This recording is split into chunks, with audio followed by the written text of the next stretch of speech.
Good evening. This is Tony Oposa. I'm a Filipino. Good evening, Mike. Good evening, Cliff. And good evening to all of you. I am a Filipino.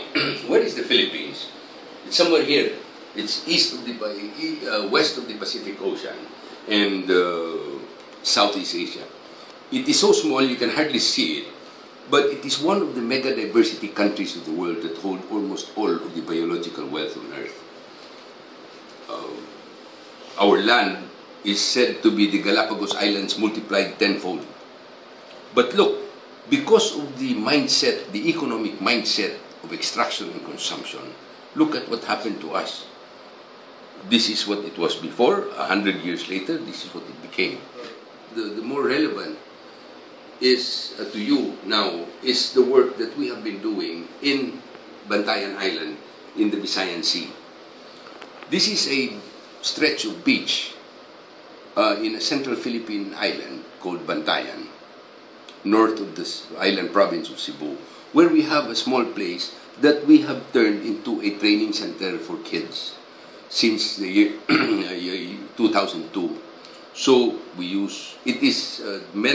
was meant to be an illustration, a physical demonstration of the working principles of sustainable living. For example, it is powered by renewable energy. Our wastes are we grind our wastes and then we turn them into, we mix them into concrete, turn them into fish condominiums, and then we have no running water. Instead, we go back to wells, go back to make people realize the value of fresh water, and even the solid waste of people is converted into cooking gas with the use of a biogas digester.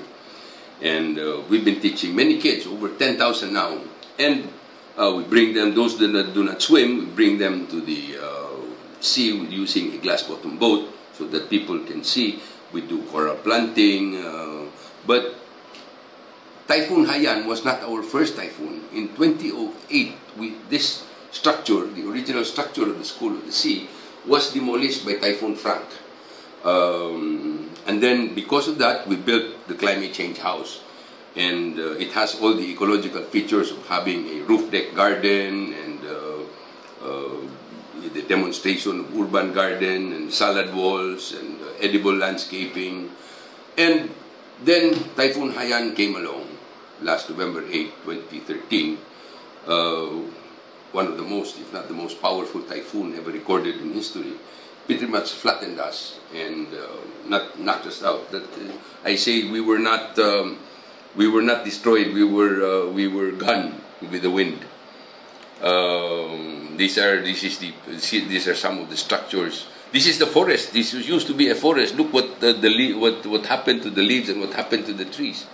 And this is where our warehouse was.